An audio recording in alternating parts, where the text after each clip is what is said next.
Dari yang tua muda semua ada di sini. Duduk bersama di Barometer. Assalamualaikum warahmatullahi wabarakatuh. Kembali lagi bersama saya Indarti Sisi Agustin di podcast Parembagan. Dan kali ini saya kedatangan tamu. Beliau adalah tokoh yang berpengaruh di pendidikan di Bangkalan. Langsung sapa beliau, Pak Fajar. Ya, Pak Fajar atau Mas Fajar ini? terserah. Pokoknya aja dipanggil Mbak saja. Bapak ya, karena saya dapat bisikan Bapak nih dosen di STKIP, bener ya Pak ya? Kebetulan ya. Nah, Oke, kalau boleh tahu Bapak Fajar nih di STKIP Bangkalan mengajar jurusan apa? kalau jurusannya saya ada di pendidikan olahraga. Pendidikan olahraga. Ya, kalau mata kuliah yang saya ampuh antara lain bola basket sebenarnya. Yang pertama, yang kedua motor learning atau pembelajaran gerak. Pembelajaran gerak itu kayak senam. Fokus mempelajari bagaimana manusia bisa menguasai sebuah gerakan. Oh, gerakan apa saja? Baik dari balita sampai dia usia dewasa. Jadi ada banyak tahapannya sekali. Saya fokus di situ. Juga berhubungan dengan riset nanti yang akan saya kembangkan juga ke belakang. Fokus di pembelajaran gerak. Ceritanya waktu ini kalau boleh tahu Bapak sekarang nih sudah berapa lama di STKIP? Sementara ini saya baru 12 tahun ngajar di STKIP. 12 tahun lumayan. Sedangkan yang di Prodi Pendidikan Olahraganya sendiri baru dari 2017. Karena kan baru buka prodinya. Kebetulan saya juga yang bareng-bareng teman-teman sebenarnya menginisiasi pembukaan prodi pendidikan olahraga tersebut. Kalau sebelumnya ngajar di prodi lain. Oh ya, awalnya di mana tuh? Ada di PPKN saya. Di PPKN. Awalnya berarti di PPKN akhirnya. Ngajar khusus mata kuliah pembelajaran umum sama pendidikan jasmani. Oh, setelah ada jurusan pendidikan olahraga itu baru saya ngajar. bisa dibilang bergeser. Cuman kalau dari background pendidikan Bapak, maaf ya Pak, background pendidikan Bapak itu memang ada korelasinya dengan pendidikan olahraga atau lebih ke sangat linear, karena kalau dosen ini kan harus linear sebenarnya. Kebetulan saya S1-nya di Universitas Negeri Malang, S1-nya pendidikan jasmani dan kesehatan jurusan. S2-nya juga seperti itu, S2-nya pendidikan olahraga di Universitas Negeri Surabaya. Nah, sekarang baru mendaftar S3, harus lanjut di pendidikan olahraga juga di Universitas Negeri Semarang. Oh di UNS, UNES. Oh UNES ya sebutannya ya. Oke. Karena bisa dibilang jurusan pendidikan olahraga ini 17, 18, 19 6 tahun, 7 tahun ya di STKIP. Ya, itu peminatnya banyak atau bagaimana Pak di STKIP? Kalau dari jumlah mahasiswanya dari yang awal naik turun sebenarnya. Cuman memang target kami rata-rata ya satu kelas isi 40 orang gitu. Itu sudah cukup karena kalau di dalam karena kebanyakan mahasiswanya masih dalam kota sebagian besar 90% lebih. Kalau kita juga merekrut terlalu banyak mahasiswa nanti overcrowded. Iya. Kasihan juga mereka ketika mencari lapangan pekerjaan di olahraga tersebut. Tapi pernah ada sih Pak, mungkin mahasiswa yang di pendidikan olahraga itu juga mungkin ikut turnamen gitu-gitu kan. Bapak juga kebetulan interest di basket gitu ya? Ya. Kalau turnamen banyak yang juara banyak, bahkan ada satu mahasiswa kami kapten timnas futsal Indonesia. Oh iya. Siapa kalau boleh tahu? Rizky Suhendra itu mahasiswa kami. Oh, sudah lulus atau belum, Pak? Belum, dia sekarang semester 6. Saya juga baru tahu ketika timnas tampil di Piala ASEAN kemarin kalau tidak salah. Piala Asia apa ya? Jadi dia turun pakai ban kapten. Oh.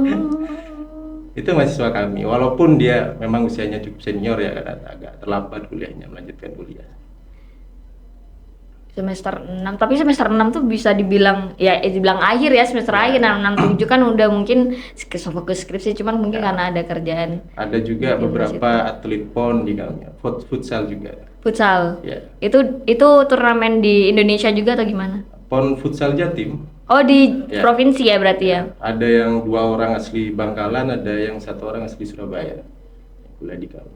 Oh begitu, berarti bisa dibilang banyak juga ya, mewakilkan Bangkalan ya. Saya juga baru tahu nih, ternyata ada orang di Bangkalan yang bisa dibilang berprestasi di tingkat nasional. Saya baru tahu sih, Pak. Nah, kalau si Suni ini bukan asli Bangkalan. Oh, bukan asli Bangkalan, dia mahasiswa Surabaya, cuman karena ikut mantan pelatih futsal juniornya dulu, karena ada yang salah satu dosen kami juga dosen olahraga ini, jadi asisten pelatih futsal PON Jatim. Oh, begitu. Jadi si Mas Suni ini ikut dosennya berkuliah di sini, sama seperti beberapa atlet PON lah juga yang kuliah di kami. Kami juga memfasilitasi itu. Kalau jadi pertanyaan orang, gimana cara kuliahnya? Padahal dia sedang UTC. Iya kan ya. Nah, di kampus kami ini ada platform e-learning disediakan, pembelajaran daring. Kebetulan kita 3 kali kalau tidak salah dapat hibah pengembangan e-learning dari Kemdikbudristek. Dan itu yang kita gunakan juga buat melayani mahasiswa-mahasiswa yang punya kebutuhan khusus, terutama yang betul. Harus TC di Timnas, harus TC di Puslada, di pemusatan latihan daerah di provinsi. Kita gunakan itu walaupun jarak jauh. Walaupun sesekali mereka juga harus datang ke kampus. Iya betul ya. Kalau datang ke kampus memang perlu sih Pak. Kalau dulu saya waktu SMA memang banyak sih teman-teman saya mungkin bisa dibilang interest ke dunia olahraga dan memang PR-nya perlu dispensasi yang banyak. Cuman kan karena dispensasi mereka tidak dapat penggantian ini ya pengetahuan dari sekolah. Jadi itu mungkin bisa dibilang kebijakan yang cukup membantu untuk mahasiswa ya yang mungkin bisa dibilang sibuk di dunia olahraga. Nah, istilahnya itu model pembelajaran hibrid. Iya. Berarti bisa dibilang daring ini bukan hanya COVID ya, Pak ya? Bisa dari awal ini ya, dari awal pendidikan olahraga di STKIP itu ada ya, Pak ya berarti.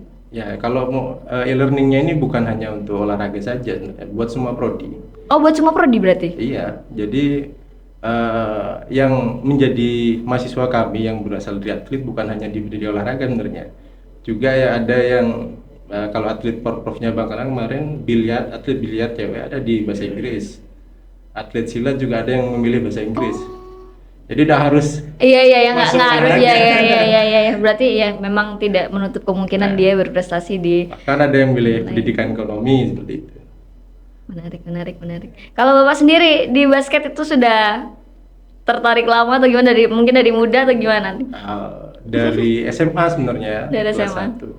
Kalau sebelum SMA, waktu SMP malah saya main bola, kiper. Saya kalau tidak salah saya angkatan kedua di Mitra Bangkalan. Kalau di STKIP sendiri nih, Bapak selalu mengajar di lapangan atau kan tadi kan juga ada di kelas ternyata ya? Itu sesering apa sih di STKIP sendiri? Ini yang kadang orang salah tangkap. Ya gimana tuh? Karena perlu diklarifikasi gitu ya Pak ya. Jurusan olahraga, main bola terus berarti ya, atau main voli terus berarti. Iya. Padahal saya jamin mungkin 70% mata kuliahnya ilmu pengetahuan alam. Saya juga pertama kali di 2017 itu ngajar anatomi dan fisiologi tubuh manusia. Jadi mahasiswa harus ngafalin tulang. Nama tulang bukan bahasa Indonesianya lagi. Iya, nama bahasa Latinnya. Nama tulang, nama persendian, nama otot. Karena nanti akan digunakan di mata kuliah selanjutnya, ada hubungannya dengan biomekanika, ada kinesiologi juga, semuanya IPA. Padahal saya SMA-nya IPS. Wah, cukup tantangan besar ya berarti ya. Ya, membayangkan. Ya, mungkin ya nggak tahu ya kalau misalkan orang-orang yang baru saya kan baru tahu nih, saya baru tahu. Kira-kira ekspektasi mahasiswa ini ketika mereka bergabung gitu mungkin agak kaget juga sih ya Pak ya kayaknya ya karena. Cuman ya saya sampaikan ke mereka, walaupun ini mata kuliahnya berat seperti mata kuliah IPA, ketika kalian tidak harus menguasai semuanya, pilih saja yang sesuai dengan kebutuhannya kamu, atau nanti kamu punya pemikiran tugas akhirnya mau seperti apa. Ya pilih mata kuliah tersebut yang memang cocok dengan minat bakatnya sendiri. Udah harus tinggi nilainya, udah harus. Pokoknya jadi buah 3 IPK-nya. Tapi kalau praktek itu latihan gitu pasti selalu ada ya Pak ya? Pasti selalu ada. Rata-rata per semester itu 2-3 mata kuliah praktek. Oh iya. Oh berarti tetap banyakan teori ya berarti ya? Saya pikir lebih banyak prakteknya kalau pendidikan olahraga itu. Hanya jamnya. Kalau praktek jam pertemuannya lebih panjang. Sama dengan praktikum, kalau di prodi lain kan ada praktikum mata kuliah yang lebih panjang waktunya. 1 semester gitu mungkin ya? Ya, terutama ketika mata kuliah renang itu kan bahaya tuh kalau guru olahraga nggak bisa renang mau ngajarin muridnya Iya, renang. iya. Dan dari basic gitu ya. Iya. Dari basic yang nggak bisa renang harus akhirnya expert renang itu juga membutuhkan waktu yang sangat lama sih, Pak. Kalau guru olahraga nggak bisa renang, gimana menolong muridnya kalau kelelahan? Tapi Bapak bisa renang kan? Bisa. Dan lucunya saya waktu masuk kuliah nggak bisa renang. Oh, terus akhirnya bisa berenang Iya. di situ. Waktu kuliah, kalau udah itu udah lulus ya. Mau nggak mau ya akhirnya ya, mau nggak mau. mau ya. Tapi belum ada ini kan, belum ada experience buruk kan? Udah. Alhamdulillah kalau Kalau kayak gitu. disiksa dosen waktu kuliah ya biasa. Oh, itu warna-warni perkuliahan ya, Pak. Oke, saya mendengar tadi selain dosen, Bapak nih juga menjabat sebagai apa di STKIP? Oh, jabatan struktural. Iya, Saya jabatan kebetulan sebagai ketua STKIP. Oh, sebagai ketua Waktu STKIP. kemarin pemilihan teman-teman anggota senat ini. Karena kalau pemilihan ketua atau pimpinan STKIP ini kan berdasarkan suara senat. Kebetulan teman-teman dominan memilih saya seperti itu. Jadi akhirnya saya sekarang menjabat sebagai ketua STKIP PGRI Malang. Sebagai ketua STKIP. Ini sudah berapa lama berarti menjabat, Pak? Baru 9 bulan ini. Oh, baru 9 bulan. Iya. Mau setahun sih 4 bulan ini ya. Itu Iya. itu pergantian struktural gitu biasanya berapa lama sih kalau di STKIP? Jabatannya setiap 4 tahun rata-rata. Setiap 4 tahun. Kecuali ada kebutuhan khusus atau ada apa gitu, lalu bisa lebih cepat atau bisa lebih lama. Kalau konsen Bapak sendiri sebagai ketua nih apa aja nih, Pak? Boleh di-spill dikit? Konsennya banyak sih sebenarnya yang kita siapkan kalau di perguruan tinggi ini, karena termasuk kita harus mempersiapkan akreditasi. Iya.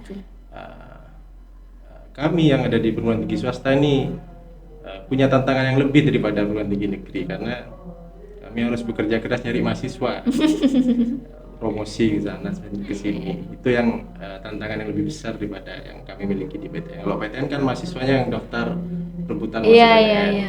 Sedangkan kami harus mempercantik diri, memoles diri. Bukan hanya dari luarnya aja, juga di dalamnya, kualitas dosennya juga kita perbaiki. Itu yang kita siapkan secara intens sebenarnya. Kalau untuk promosi dari STKIP sendiri ke publik itu yang pernah dilakukan STKIP apa aja, Pak? Berarti, Pak? Banyak sebenarnya. Kalau medianya sih media sosial jelas ya. Ya. Kalau strateginya banyak juga beasiswa yang kita tawarkan, dari subsidi khusus, potongan biaya khusus untuk putra-putri anggota PGRI juga kita siapkan. Potongan biaya untuk khusus putra-putri atau keluarga dari organisasi mitra kita juga kita siapkan. Dan khusus mahasiswa berprestasi itu pun juga ada.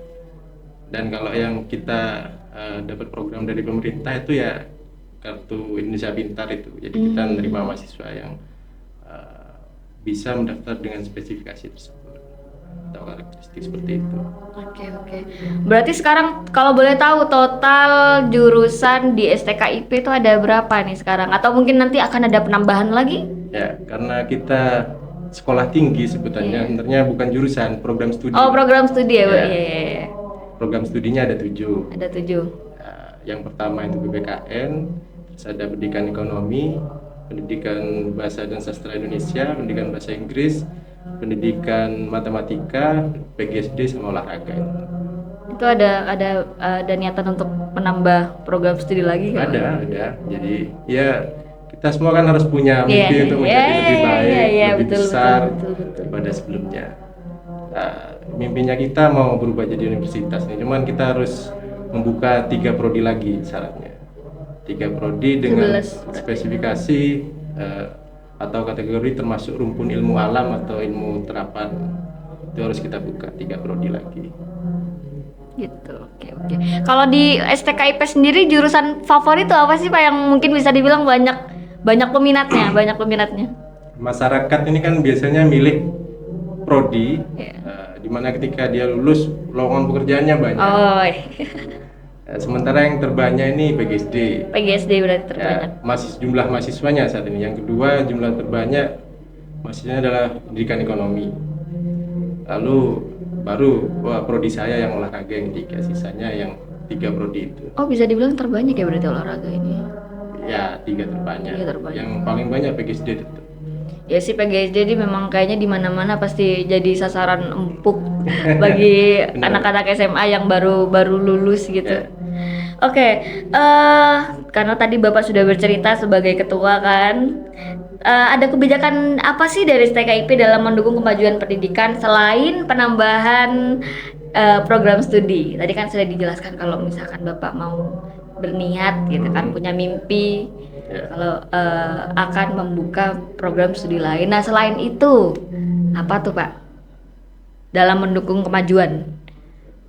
Nah, untuk kemajuan ini mungkin yang paling pertama memang beasiswa ya, di Yeah. banyak jalur tadi yang juga kita sebutkan. Nah, yang kedua ini dosen ini kan punya 3 tugas utama, sebutannya Tridharma Perguruan Tinggi.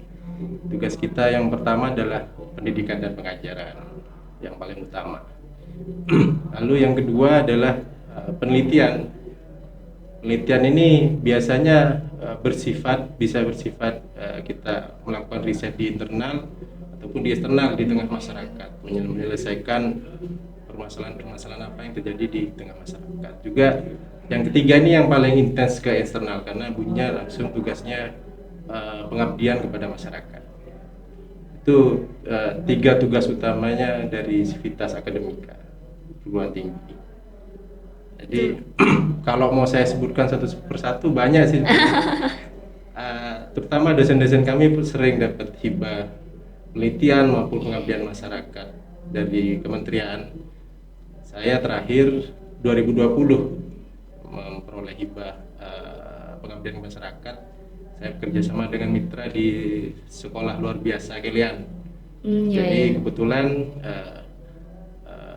materi yang saya siapkan waktu itu berkaitan tentang siswa-siswi disabilitas.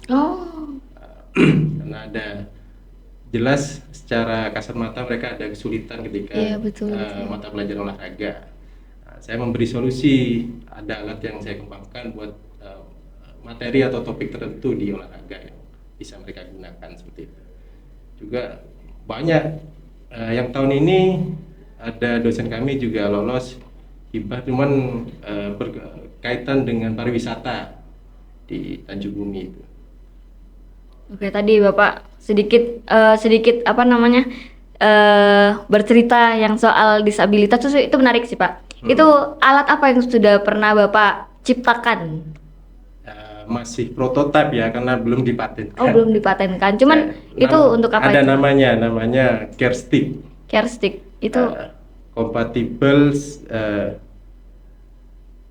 apa ya lupa saya bikin sendiri namanya. Iya. Care ini singkatan. Oh, enggak tapi dia fungsinya tuh apa? Fungsinya apa? Tongkat estafet. Tongkat estafet. Yang bisa digunakan bagi siswa tunanetra. Oh. Karena saya beri lonceng di dalam tongkat estafetnya, bantu Iya. mereka mengidentifikasi tongkatnya di mana ketika mau dipindahkan dari temennya ke dia. Di kalian berarti ada itu ya? Ada yang tunanetra, ada yang tunadaksa juga. Tunadaksa ini dia kesulitan memegang sesuatu, misalkan kesulitan bergerak, makanya di tongkat estafetnya saya beri semacam apa istilahnya bahasa Indonesianya, kalau bahasa Madura beri salet. Dia ada jatuh kalau tongkat estafet biasa kan hanya lurus. Makanya saya sebut care stick. Care stick, care ya sih, itu bisa dibilang cukup membantu sih Pak ya. Oh, saya baru tahu, serius saya baru tahu ternyata ada. Oh, saya ingat kepanjangannya Compatible Athletic Relay Equipment. Itu dibuat tahun 2020 itu bukan? 2020 itu ya.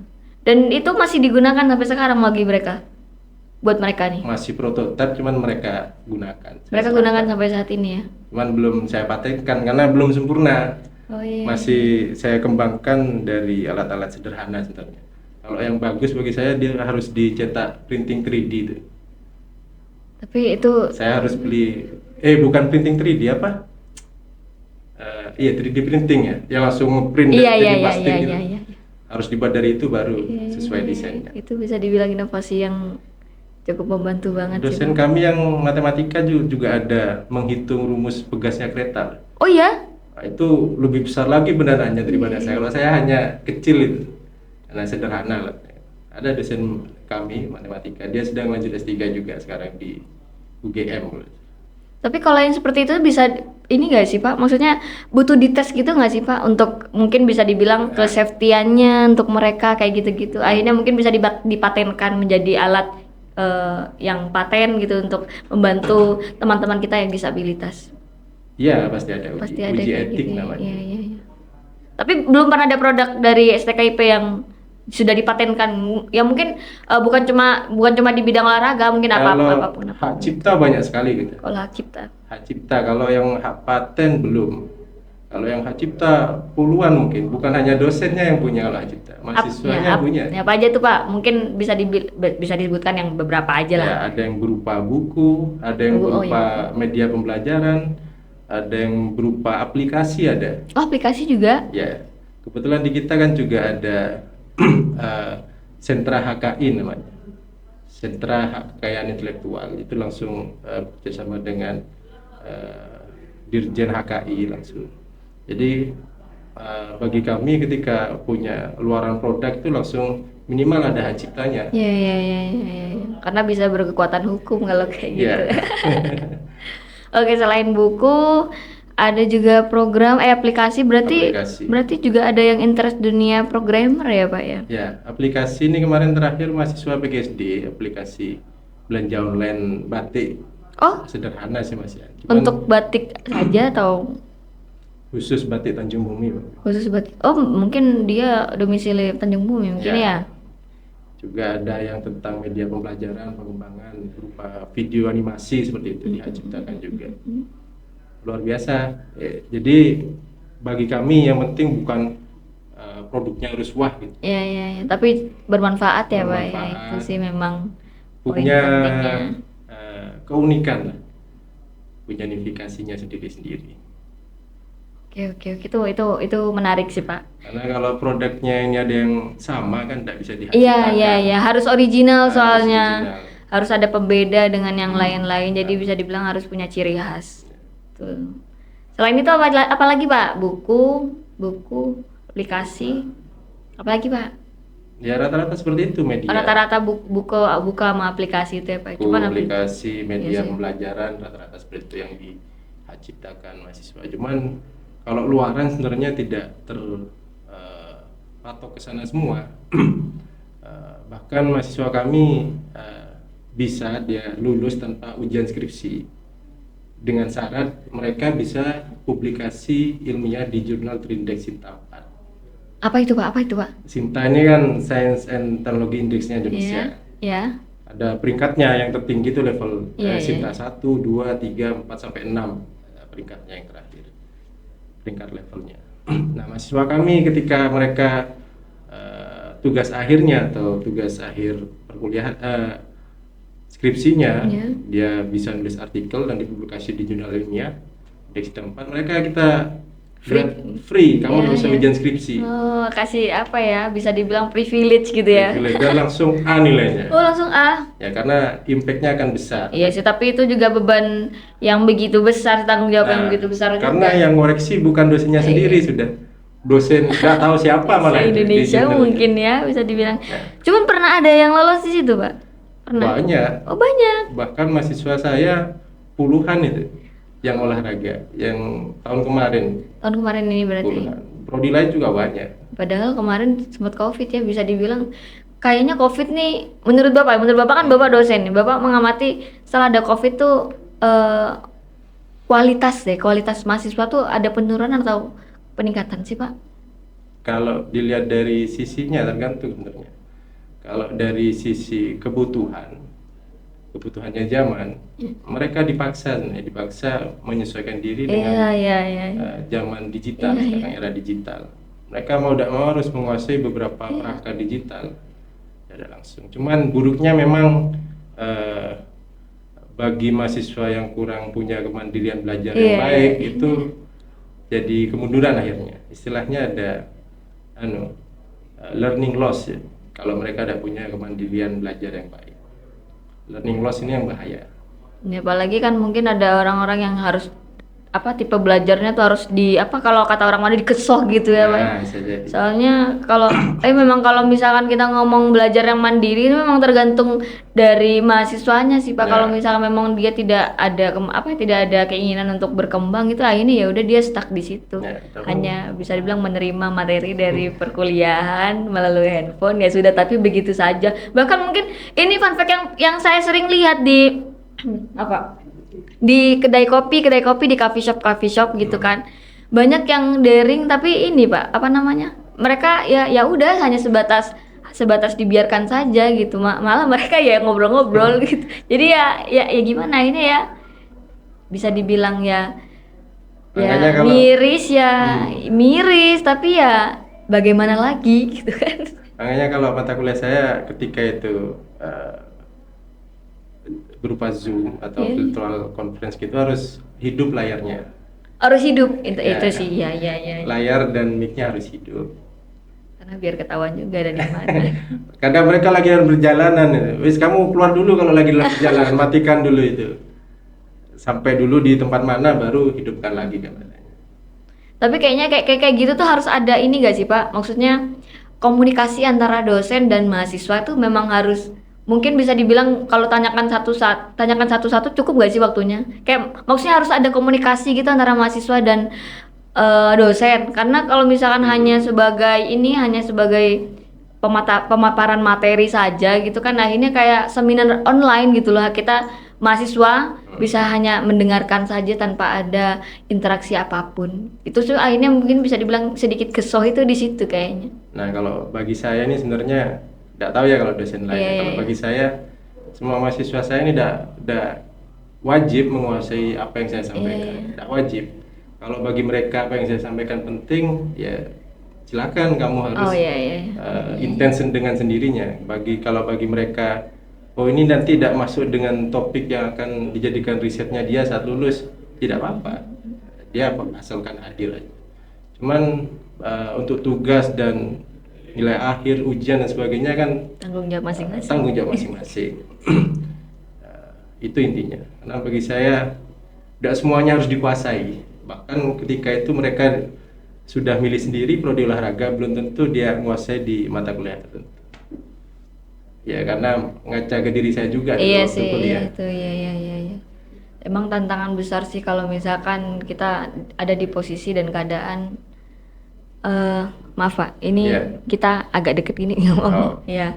Memang tantangan besar ketika kita ada di keadaan yang bisa dibilang tidak memungkinkan untuk bertemu tatap muka akhirnya. Mungkin itu juga menjadi hambatan untuk komunikasi ya. Benar. Karena sebatas di gadget saja gitu. Mungkin akan beda halnya ketika kita kuliah di kelas gitu yang langsung tatap muka. Beda sih. Oke. Setelah tadi kan Bapak sudah menjelaskan banyak ya produk-produk yang mungkin sudah bisa dibilang diciptakan oleh mahasiswa STKIP. Dan kalau boleh tahu, kalau dari alumni sendiri Pak, pernah melakukan apa aja sih untuk pengembangan di Bangkalan, khususnya untuk mempertahankan eksistensi STKIP di Bangkalan nih? Ya kebetulan karena kita sekolah tinggi ilmu pendidikan ya, di sebagian besar mereka setelah jadi alumni, setelah lulus ya mengabdi menjadi guru. Walaupun ada beberapa yang bekerja di luar bidangnya, ada yang jadi pegawai bank, ada yang jadi tenaga kerja di luar negeri, ya juga ada. Cuman sebagian besar sih rata-rata pengabdiannya sebagai guru. Dan ya itu yang jadi ujung tombaknya kita juga sebagai promosi bahwa alumni-alumni ini juga punya prestasi yang luar biasa ketika mereka juga bekerja sebagai guru, bahkan ada yang sekolah-sekolah. Kan ada yang mungkin sudah jadi kepala dinas, ada juga? Ada. Oke. Pak Bambang itu kan alumni kami juga. Pak Bambang itu kepala dinas pendidikan sebelumnya, sekarang ada di asisten pembangunan. Beliau juga pernah kasih statement tentang alumni di channel YouTube-nya kampus. Oh, sudah pernah ya? Oh, ada channel YouTube-nya ya? Ada. Ada podcast juga, Pak? Podcast ada, sudah berjalan. Yang menghandle bagian media center. Oke. Kalau dari Bapak sendiri nih sebagai tokoh akademisi. Ya, tokoh akademisi karena Bapak dosen Berat. kan. Kalau melihat kualitas pendidikan di Bangkalan secara umum, Secara umum. gimana, Pak? Kalau secara umum sih ketika dilihat outputnya ya, Ya, capaian tertingginya tidak kalah kita. nggak kalah. Jadi kemarin saya masuk di grupnya WA-nya alumni SMA 1 Bangkalan. Iya. Itu isinya dari alumni tahun 70-an ada di situ. Luar biasa semua loh, ada yang jenderal, ada yang panglima, bukan panglima, ada yang kombes barang polisi, ada yang kapolda di mana-mana. Itu artinya orang-orang Bangkalan ketika di luar mereka terjun di dunia kerja atau profesi apapun nggak kalah, malah luar biasa dibandingkan yang lain. Pangdam 5 Brawijaya kan orang Bangkalan. Iya. Alumni SMA 1 ya. Karena kemarin waktu acara alumni beliau katanya ada. Ada.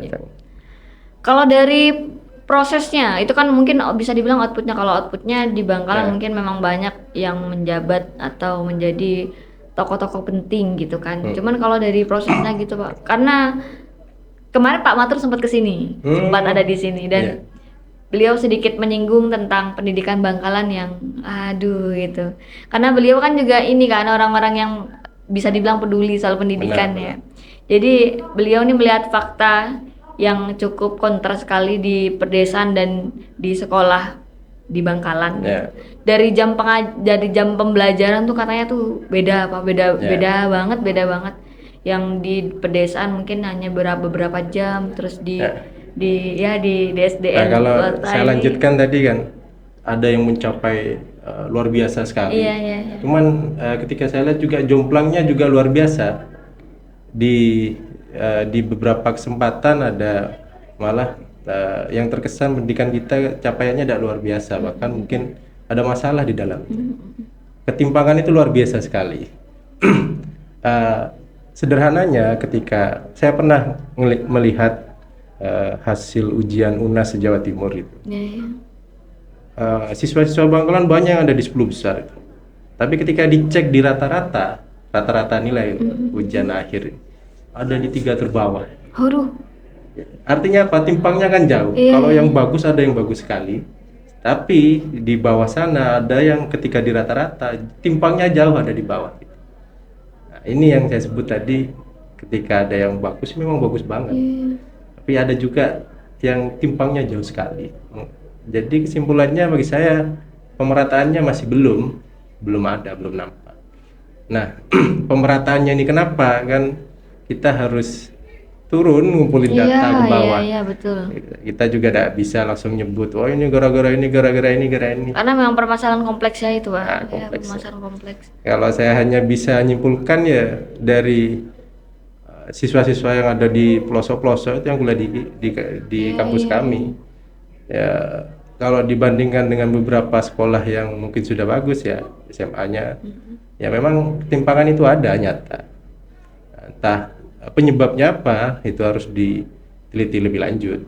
Kalau saya kan akademisi tidak bisa menyebutkan penyebab tanpa melihat data. Kita harus menyimpulkan sesuatu harus pakai data. Iya, betul. Faktual ya, harus Ya, faktual ya, harus betul. Tapi mahasiswa ini kan saat bisa dibilang mungkin di semester berapa gitu mungkin ada praktik lapangan kerja gitu ya. Mungkin mereka juga menemukan fakta-fakta itu kali ya, Pak ya. Yang paling sederhana sebenarnya ketika saya nyimpulkan dari mahasiswa saya ini kemampuannya menulis dan membaca. Oh iya. Ya, yang paling Itu bagus dasar, itu ketika saya jelaskan, nanti kamu bikin resume atau artikel seperti ini ya. Saya ajari, malah saya masih harus ngajari cara buat paragraf. Oh iya. Cara buat Harus paragraf, cara buat kalimat saya harus ngajari ke mereka. Yang paling parah tuh saya ingat pernah. Jadi dia ternyata sudah mau mengerjakan skripsi nih. Lalu saya tanya, ini kamu jari-jarinya lingkaran ini berapa? Dia diem lama nih. Jari-jari apa, Pak? Dia tanya ke saya, loh kamu sekolahnya gimana? Lu masa tidak tahu jari-jari lingkarannya apa?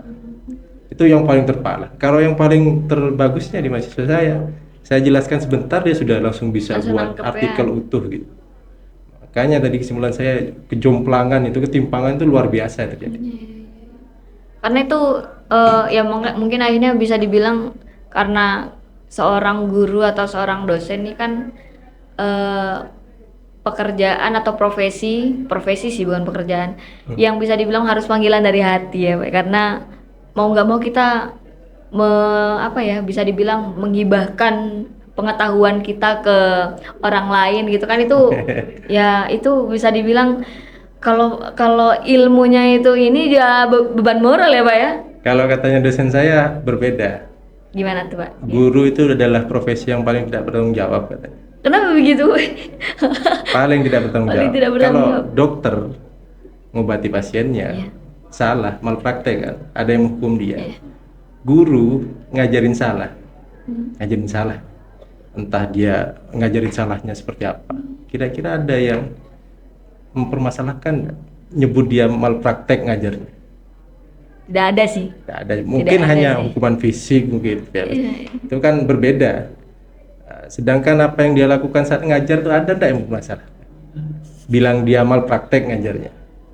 Nggak ada sih Pak, nggak ada sih. Nah, itu yang jadi tantangan kata dosen saya. Ini guru itu paling tak bertanggung jawab sebenarnya. Ya, kembali ke diri masing-masing guru akhirnya. Bagaimana dia menjalankan profesinya. Bagaimana? Kalau semua guru yang dapat siswa yang bagus-bagus langsung itu jadi nggak mudah jadi, aja. betul. Nah, yang permasalahannya nih ya, kalau masuk di logika berpikir saya, kenapa ketika ada anak nakal malah dikeluarkan dari sekolah? Harusnya tuh butuh binaan yang Harusnya ekstra kan gitu. gurunya yang membina dia. Ini kan logika berpikir yang Iya, lucu iya, sebenarnya. betul. Itu jadi pertanyaan saya dari dulu. Kenapa ya kok ada anak nakal malah dikeluarkan dari sekolah? Toh harusnya gurunya yang berhasil mengubah dia, bukan malah kamu ngali aja tidak bisa diajari. Mungkin sama seperti ini Pak. Kalau di kelas unggulan tuh kan ada ekstra pembelajaran gitu, ada jam ekstra gitu kan. Sedangkan yang kelas reguler mungkin nggak dapet. Jadi mungkin bisa dibilang kalau kasarannya bisa dibilang yang bodoh ya gitu aja, yang pinter ya ada kemungkinan untuk peningkatan. Mungkin sama kayak gitu ya Pak ya. Ya, tidak ada manusia yang terakhir bodoh sebenarnya. Hanya karena lingkungannya saja yang membuat dia seperti itu. Ya sih ya betul. Sebenarnya kalau misalnya kita ngomong bodoh tuh mungkin di bagian tertentu aja, karena menurut saya ya Pak ya, manusia tuh pasti memiliki bakat dan minatnya punya kemampuannya masing-masing. Ya. Ya saya pun juga saya bodoh di akademisi. Cuman saya memiliki bakat dan minat. Setiap orang harus bisa mencari kelebihannya dia Iya betul. sendiri di mana. Saya sepakat sekali. Yang jadi masalah lagi kadang orang tua menganggap itu belum sesuai ketika dia nilai rapotnya belum bagus. Tuntutannya. Nah, Padahal anaknya mungkin belum bisa dibilang ranking, ya. belum bagus. Padahal coba kita cek mereka yang ranking oke lah, buat profesi-profesi tertentu dia harus bagus. Tapi buat profesi-profesi yang mungkin sekarang bermunculan seperti apa ya, di dunia entertain, kan sangat berbeda sekali kebutuhannya dengan dunia akademik. Itu saya banget Pak. Nah, orang tua juga sebenarnya punya andil besar dalam dunia pendidikan, karena mereka yang paling banyak bertemu dengan anaknya sendiri loh. Iya. Bukan gurunya, bukan dosennya di perguruan tinggi, bukan. Keluarga yang paling mengaruh sebenarnya. Circle pertama soalnya. Ya, circle pertama dalam kehidupannya. Memang paling penting. Masalahnya belum pernah ada pendidikan bagi orang tua. Itu sih ya, karena semua orang tua sebenarnya seharusnya belajar ya Pak ya. Seharusnya. Karena belum pernah ada yang menjadi orang tua. Tapi sudah ada pendidikan pranikah, sekarang sudah ada. Alhamdulillah. Kayaknya saya perlu belajar itu sih Pak. Karena biar ada kesiapan gitu kan. Perlu ada kesiapan. Oke. Jadi bahas itu. Pernah ada kendala apa aja sih Pak selama mungkin STKIP berkecimpung di dunia apa ya bahasa yang lebih tepatnya ya. Ada kendala apa saja dalam pendidikan yang mungkin STKIP lihat tadi selain mungkin pemerataan pendidikan yang kurang? Kalau masalah itu relatif ya, jadi namanya kita mau hidup atau berhadapan dengan apapun pasti ada masalah. Malah kalau bagi peneliti kita harus nyari masalah. Sebagai peneliti kita harus cari masalahnya apa. Yang jadi lucu juga malah orang menghindari masalah. Wong kita ketika jadi peneliti, jadi akademisi harus tahu, harus cari masalahnya di mana yang harus diperbaiki. Jadi kalau masalah banyak sekali, intinya kita harus tetap memperbaiki apapun itu. Yang terlihat mungkin yang kalau misalnya bisa dibilang rahasia umum tuh tadi yang pemerataan itu sih. Kalau yang saya temui itu mungkin yang soal penambahan jam pelajaran gitu sih. Ya, penambahan jam pelajaran. Terus yang data yang lain yang dari Pak Matur itu ternyata jam-jam di kota, pembelajaran di kota dan di desa itu juga berbeda. Nah, mungkin STKIP menemukan fakta lain. Mungkin bisa dibilang kendala dalam dunia pendidikan di Bangkalan. Sebenarnya ini tidak terjadi di Bangkalan saja ya kalau saya dapat. Kalau tanggapan pribadi saya, ini saya kan punya saudara di Pengprov itu di lembaga di LPMP Jawa Timur, sekarang BPMP namanya. Jadi dia nyampaikan ketika kurikulum ini berubah, apa yang disampaikan di atas ini di wilayahnya kementerian sampai ke bawah itu ternyata beda nyampainya. Maunya yang di atas nih Merdeka Belajar sekarang kan. Desainnya seperti apa, nyampe di bawahnya seperti apa. Sangat berbeda jauh. Ini yang kadang ditangkap salah oleh masyarakat. Wah, kurikulum berubah terus. Ini masalahnya dikomplain sana sini. Padahal di atas ketika para konseptornya, para profesor ini, loh, saya nyusunnya dulu udah seperti itu loh tujuannya. Kok bisa di bawah sampainya seperti itu? Artinya apa? Jadi ada ketimpangan dari kurikulum ini disusun dan sampainya di bawah seperti apa? Memang yang perlu diperbaiki mungkin paling besar ya, tetap kembali ke sumber daya manusianya. Karena mungkin bisa dibilang itu karena perspektifnya Pak, karena perspektif yang berbeda, jadi mungkin satu konsep jadi banyak gitu. Mungkin itu yang membuat akhirnya terlalu banyak perbedaan sampai akhirnya mungkin bisa dibilang yang awalnya tujuannya apa tapi akhirnya jadi apa. Mungkin kalau saya sendiri sangat bersyukur Merdeka Belajar karena mahasiswa saya aja diberi kesempatan sama kementerian buat belajar di kampus lain, pertukaran mahasiswa ke kampus lain, ngajar di pelosok, diberi program sama mereka. Merdeka Belajar itu bisa dibilang baru atau gimana ya Pak? Saya sekarang juga kurang melek sih sebenarnya untuk kurikulum baru sejak Mas Nadiem Makarim ini jadi menteri dia mencetuskan Merdeka Belajar. Bahkan tagline-nya mahasiswa harus belajar sesuatu yang di luar program studinya. 3 semester dia harus belajar di luar program studinya. Itu di luar magang dan ini ya? Di luar magang. Mereka diberi kesempatan 3 semester, boleh diambil, boleh tidak. Dan juga kementerian menyediakan kalau mau ikut programnya di kementerian ada juga 3 semester di luar. Mahasiswa saya sendiri ada yang kemarin pertukaran mahasiswa ke Kalimantan, ada yang ke Bali di Udiksa di kampus-kampus negeri. Juga ada kampus lain yang kuliah di kita dari berbagai pelosok Indonesia kuliah di kita, ditukar. Cuman masalahnya mungkin karena masih baru diimplementasikan ya, ada kesulitan saat mengkonversi. Yang lucu mahasiswa saya nih olahraga nih, dia ngambil di kampus mana dulu ya lupa. Milih mata kuliahnya ilmu militer. Terus gimana itu? Ya karena menurut undang-undangnya harus dikonversikan ke kompetensinya dia, di ijazah harus dikonversikan, ya harus kita konversikan. Cuman dia blesetnya terlalu jauh ini ngambil mata kuliahnya ini karena ada laporan ke pembimbing akademiknya, dia langsung milih sendiri mata kuliahnya. Mungkin terasa sampai nih kamu gimana kita konversinya kan bingung ini kamu ilmu militer kamu. Dosennya juga bingung ya Pak ya. Kaprodinya paling bingung kita konversi itu. Cuman ya itu jadi nilai tambah sebenarnya. Dia punya challenge ya. pengetahuan di luar program studinya betul, sendiri. betul. Itu kelebihannya Merdeka Belajar. Cuman ini tidak bisa diterapkan ketika mahasiswanya prodi kedokteran sih sebenarnya. Kesulitan sekali malah. Dan dokter harusnya dia punya kompetensi buat nyuntik, bedah, akhirnya masa harus milih mata kuliah ilmu militer juga. Ya itu membayangkan ya gimana ya Pak ya. Bagi yang prodi-prodi vokasi akan kesulitan. Iya sih, Kalau bagi kita ilmu sosial ya mungkin lebih, masih bisa. lebih mudah. Karena ilmu sosial mungkin bisa dibilang bisa diterapkan di mana saja, betul. Oke, selain itu Pak, selain kurikulum gitu, tapi kurikulum tuh pernah ada problem nggak sih Pak kalau di Bangkalan sendiri? Untuk kurikulum yang baru ini? Kalau di tingkat perguruan tinggi tidak ada masalah sih. Tidak ada masalah. Malah menguntungkan bagi kita karena kita diberi kesempatan seluas-luasnya oleh kementerian. Mereka tidak melihat mana perguruan tinggi negeri, mana perguruan tinggi swasta, tidak melihat itu. Hanya memang concernnya kan masyarakat mandangnya wah lebih enak kuliah di perguruan tinggi negeri, lebih keren, gengsi aja. Iya itu mungkin bisa dari karena Padahal gengsi. dosen-dosen kami ini yang memang lulusan dari STKIP Bangkalan ini banyak yang prestasinya luar biasa. Malah ada yang sampai S3 mereka dapat beasiswa. Ada yang pertukaran mahasiswa ke Cina juga.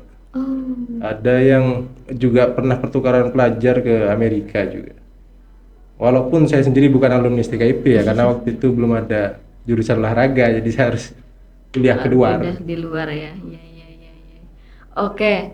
Tapi selain kurikulum tadi ada apa lagi Pak? Untuk kendala permasalahan pendidikan di Bangkalan. Ya tentu fasilitas yang paling utama. Fasilitasnya? Ya, fasilitas ini kan jatuhnya ke pendanaan. Ya, kita tahu secara umum kan PAD-nya kita juga masih belum besar, APBD-nya juga belum besar. Mungkin itu yang membuat para birokrat ataupun para legislator kita kesulitan membagi itu ke pendidikan yang anggarannya seperti apa. Karena hal yang percuma ketika bilang kita ini fasilitasnya harus diperbagus, anggarannya nggak ada. Ya, anggarannya harus ada, bisanya dari pajak nanti. Jadi akhirnya jatuhnya ke pajak bisanya. Kalau tidak mau jatuh ke pajak ya kita harus ada mungkin kayak punya membesarkan badan usaha milik daerah sendiri. Iya. Itu yang penting. Cari income yang lain ya. Harus ada income. Betul. Kalau tanpa income, tanpa PAD ya akan susah kita bicara fasilitas pendidikan masih kurang, susah bicara itu. Karena memang harus up to date sih kalau misalnya kita ngomong fasilitas pendidikan itu, karena menyesuaikan zaman, menyesuaikan kurikulum juga. Jadi mungkin tantangan besarnya di situ ya Pak ya. Ya itu sudah jadi rahasia umum terkait fasilitas. Cuman kalau mau ingin menyelesaikan itu ya harus ada anggaran. Ya betul. Mau tidak mau. Oke. Mungkin itu aja mungkin kalau dari kendalanya itu saja. Kalau menurut Bapak nih dari kendala-kendala yang bisa kita temukan dan mungkin yang kata Bapak tadi rahasia umum, solusi apa aja ya yang bisa kita lakukan untuk untuk berbenah dari kendala-kendala ini yang akan bisa dibilang demi meningkatkan kualitas pendidikan di Bangkalan. Solusi. Kalau di Undang-Undang Sistem Pendidikan Nasional ini kan pendidikan ini tidak hanya jadi tanggung jawabnya pemerintah, betul. Jadi juga ada tanggung jawabnya swasta, juga masyarakat. Makanya pemerintah memberi kesempatan seluas-luasnya bagi pihak swasta ataupun kelompok masyarakat tertentu yang ingin juga berkontribusi dunia pendidikan. Makanya bisa ada sekolah swasta, ada perguruan tinggi swasta seperti kami. Karena kalau semuanya ditanganin pemerintah ya tidak bisa sepertinya. Perguruan tinggi swasta juga ketika mereka mau berhasil juga harus ada income lain dari selain hanya SPP dari siswanya. Seperti itu. Banyak sudah contohnya institusi pendidikan swasta yang mungkin akan kelimpungan membiayai operasional pendidikannya ketika mereka tidak punya income lain. Sama prinsipnya sebenarnya dengan pemerintah sendiri. Jadi harus ada anggaran buat pendidikan menjadi lebih baik. Kalau tidak mau ada anggaran ya harus ada tenaga lebih. Iya. Harus ada keikhlasan lebih, itu kan ikhlas itu Iya, kasihan kalau juga, tidak, masa guru harus disuruh ikhlas saja terus. iya, iya, iya. Ya, harus setara lah istilah. Kalau harapan Pak, kalau harapan sendiri untuk pendidikan di Bangkalan apa Pak? Ya, harapannya semoga semakin banyak masyarakat yang mungkin lebih melek bahwa pendidikan itu penting. Ya, amin. Kalau tadi kan istilahnya sekolahnya di pelosok-pelosok itu hanya sebentar gitu. Kadang mereka juga terbentur harus bantu orang tuanya. Kembali lagi ke uang, masalah finansial. Iya, iya. Di hari-hari tertentu dia harus bantu orang tuanya ke pasar, harus bantu orang tuanya ke ladang. Artinya ini semua apa? Ya, dari perekonomian. Iya, iya, Kalau perekonomian belum stabil, tidak bisa pendidikan itu. Jadi pertanyaan besarnya, apakah ekonominya kita sudah stabil, khusus di wilayah Bangkalan? Apakah ketimpangan finansial itu tidak lebar? Kalau itu masih lebar, mau sampai kapan pun susah. Kecuali ada anggaran besar dijatuhin, digelontorin, langsung bangun sekolah bagus, langsung datengin pendidikan bagus, selesai itu semua. Ya kalau itu belum ada, ya cara naturalnya ketimpangan ekonomi di antara keluarga ini tidak terlalu jauh. Akhirnya ketika mereka sudah naik ekonominya, saya yakin kesadaran pendidikannya juga akan naik. Kalau itu belum terjadi, ya hanya masih sebatas mimpi sampai sekarang. Lalu ada harapan apa lagi Pak untuk Bangkalan? Untuk Bangkalan, ya kalau harapannya ya besar sekali, karena ini kan ya kota kelahiran saya sendiri di sini. Harus lebih baik lah daripada sebelumnya. Dalam segala aspek ya Pak ya? Dalam segala aspek, termasuk dari pemerataan ekonomi di masyarakat itu yang paling penting. Karena kalau belum rata perekonomiannya, tidak bisa. Mau bergerak apapun lainnya tidak bisa. Mau bicara olahraga tanpa perataan perekonomian tidak bisa. Mau bicara pendidikan apalagi tidak bisa. Memang permasalahan yang kompleks sih, jadi masih nyambung satu sama lain sebenarnya. Ya, Kayak kalau di apa yang saya ketahui, harus ekonominya dulu harus bagus, baru pendidikan. gitu ya Pak ya. Cuman ya pasti statement itu pasti mungkin pemirsa nanti ada kita diskusi-diskusi kecil di Boleh, kolom boleh. komentar ya nanti ya. Oke. Oh, ini live berarti? Enggak. Nanti kan bisa penonton-penonton di rumah kan bisa menonton. Boleh. Jadi mungkin kita bisa diskusi mungkin perihal pendidikan yang fakta-fakta apa aja yang mungkin mereka temukan di Bangkalan. Oke Pak Fajar, terima kasih sudah meluangkan waktunya di podcast Oke, Parung Beken. sama-sama. Jangan bosan-bosan ya diajakin ke sini. Siap, Semoga siap. mungkin obrolan kali ini bermanfaat. Amin, amin. Jadi ya saya Indarti Sisi sebagai host undur diri dan Bapak Fajar juga undur diri. Terima Oke. kasih yang sudah menonton. Wassalamualaikum warahmatullahi wabarakatuh. Waalaikumsalam warahmatullahi wabarakatuh.